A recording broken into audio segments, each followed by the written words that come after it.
Hello everyone, welcome to learner be extra. I am Shivani Chauhan. इस video में हम class 9 science की बुक का chapter 1 matter in our surroundings के नोट्स देख रहे हैं। अब हम देखते हैं इवेपोरेशन। इवेपोरेशन होता है लिक्विड का भाप बन के उड़ जाना। तो change of liquid into vapour at any temperature below it's boiling point is called evaporation. तो अगर बॉइलिंग पॉइंट से कम है, जैसे कि वाटर का बॉइलिंग पॉइंट क्या है 100 डिग्री सेल्सियस, उससे कम टेम्परेचर पर भी इवेपोरेशन होता रहता है। इनफैक्ट इवेपोरेशन तो हर टेम्परेचर पर होता है। इवेपोरेशन एक सरफेस फिनोमेना है। So evaporation is a surface phenomena. Particles from surface gain enough energy to overcome the forces of attraction and changes to vapour state. तो इवेपोरेशन क्या है? सरफेस फिनोमेना है। पार्टिकल्स जो हैं अगर वो सरफेस पर होते हैं वो एनर्जी गेन करते हैं, फोर्स ऑफ अट्रैक्शन को तोड़ते हैं और वेपर में चेंज हो जाते हैं। यानी कि ये देखिए एक सरफेस है, ठीक है, सरफेस पर पानी है। पानी जो है वो भाप बन के उड़ता है। कैसे? क्योंकि वो सरफेस पे एनर्जी होती है, ठीक है, हीट एनर्जी होती है, वो एनर्जी गेन करता है और फोर्स ऑफ अट्रैक्शन को तोड़ देता है।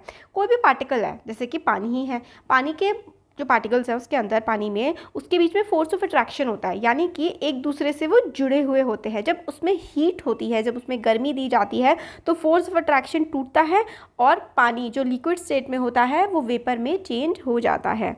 आ रहा है आप लोगों को समझ? देखो बच्चों क्या होता है, इवेपोरेशन एक सरफेस फिनोमेना है, यानी कि सरफेस पर होता है, किसी एक जगह पर होता है, एक सतह पर होता है। पार्टिकल्स जो हैं सरफेस के वो एनर्जी गेन करते हैं, फोर्स ऑफ अट्रैक्शन को तोड़ते हैं और वेपर में चेंज हो जाते हैं। अब कौन कौन से फैक्टर्स अफेक्ट करते हैं इवेपोरेशन को? तो rate of evaporation depends upon surface area, temperature, humidity and wind speed. ये 4 फैक्टर्स हैं, बहुत इंपॉर्टेंट है, आप लोगों को इनको याद करना है कि सरफेस एरिया पर इवेपोरेशन डिपेंड करता है, गर्मी सर्दी कितनी है टेम्परेचर पर डिपेंड करता है, ह्यूमिडिटी का मतलब होता है हवा में कितनी नमी है, यानी कि हवा में ऑलरेडी पानी होता है, कितना पानी है वही ह्यूमिडिटी होती है, ह्यूमिडिटी कितनी है हवा की, और विंड स्पीड यानी कि जो हवा चल रही है उस हवा के चलने की स्पीड कितनी है।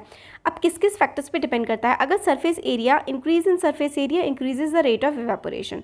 सरफेस एरिया अगर बढ़ता है ना तो इवेपोरेशन यानी कि पानी का भाप बन के उड़ जाना वो भी बढ़ जाता है। आपने देखा होगा अगर आप पानी को फैला दें फर्श पर और पंखा चला दें तो जल्दी सूख जाएगा। अगर एक ही जगह पर बाल्टी में पानी होगा रखा हुआ, उतना ही पानी आप फर्श पे फैला दें वो सूख जाएगा। वो पानी आप बाल्टी में रख रहे हैं, पंखा चला करके रखें, पूरे दिन में वो पानी नहीं सूखने वाला है। और अगर वही बाल्टी का पानी आप पूरे बड़े कमरे में फैला देंगे तो फटाफट सूख जाएगा, सारा उड़ जाएगा।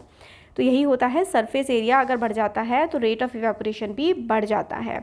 अगर टेम्परेचर बढ़ जाता है तो भी रेट ऑफ इवेपोरेशन बढ़ जाता है। Increase in temperature increases rate of evaporation. Humidity अगर कम हो जाती है तो रेट ऑफ इवेपोरेशन बढ़ जाता है, यानी कि क्योंकि पानी जो है वो हवा में ही तो घुल रहा है जा करके, अगर हवा में ऑलरेडी पानी होगा बहुत ज़्यादा तो इवेपोरेशन का रेट कम हो जाता है। Increase in wind speed increases the rate of temperature. जितनी तेज़ हवा चलेगी उतना ही ज़्यादा रेट ऑफ इवेपोरेशन होगा।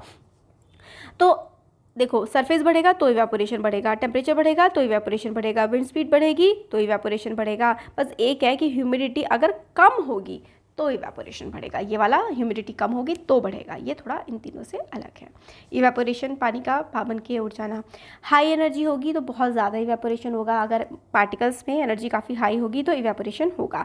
अगर पार्टिकल्स में एनर्जी मीडियम होगी ना तो मतलब पानी के अंदर ही वो घूमते रहेंगे। अगर लो एनर्जी होगी तो जो पार्टिकल्स हैं वो लिक्विड में ही रहेंगे। यही यहाँ पर इवेपोरेशन करके हमें दिखाया हुआ है कि हाई एनर्जी इवेपोरेट हो जाएंगे, मीडियम एनर्जी है तो वो पानी में ही बने रहेंगे, लो एनर्जी है तो लिक्विड रहेंगे अपने नाम से। Evaporation causes cooling. जो इवेपोरेशन होता है पानी का भाप बन के उड़ना, इससे ठंडक भी हमें महसूस होती है।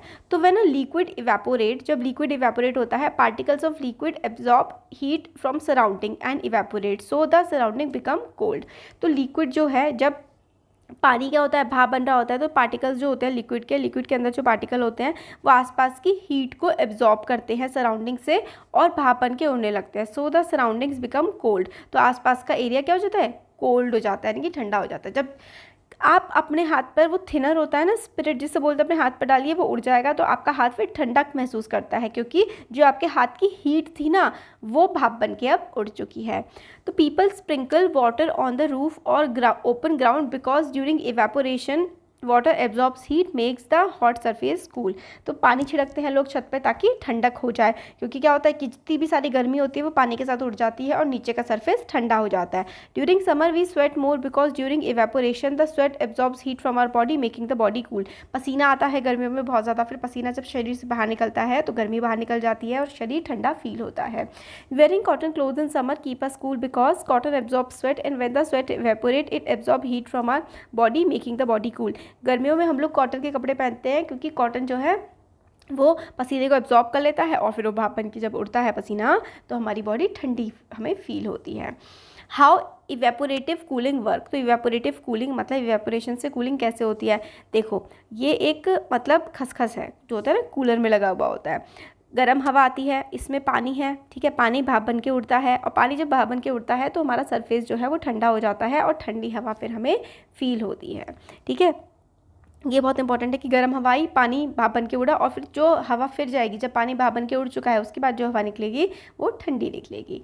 इवेपोरेटिव कूलिंग इस तरीके से वर्क करती है कि गर्म हवा आई और ये खसखस जो लगा होता है कूलर में उसमें हम लोग पानी भरते हैं कूलर में, फिर वो पानी जो है भाप बन के उड़ जाएगा और फिर जो हवा निकलेगी वो ठंडी हवा निकलेगी। Desert cooler. डेजर्ट कूलर किस टाइप का कूलर होता है। डेजर्ट कूलर यानी कि जो हम लोग के घर में कूलर्स होते हैं ना उसमें यही होता है, उसमें हवा आती है, फिल्टर लगे होते हैं, पंप होता है, फिर हमारे इसमें इवेपोरेशन हो रहा होता है। जब इवेपोरेशन हो जाता है, पानी भाप बन के उड़ जाता है तो जो हवा आती है वो हवा काफ़ी ठंडी आती है। तो यही होता है, कूलर जो होता है ना वो इवेपोरेशन के प्रोसेस पे ही वर्क करता है कि पानी भाप बन के उड़ता है और पीछे की हवा जो रह जाती है वो ठंडी रह जाती है। तो यही था बस इवेपोरेशन। अब हमारा हर चैप्टर के पूरे नोट्स कंप्लीट हो चुके हैं। अच्छा लगा है तो ज़रूर चैनल को सब्सक्राइब करिए, वीडियो को लाइक करिए और शेयर करिए। हर जो भी हमारे जितने भी चैप्टर्स हैं हर चीज़ का PDF आप लोगों को हमारे टेलीग्राम ग्रुप पर मिल जाएगा। अगर इंस्टाग्राम पर आप फॉलो करना चाहते हैं तो मेरी जो ID है वो है mini.shiv। Thank you.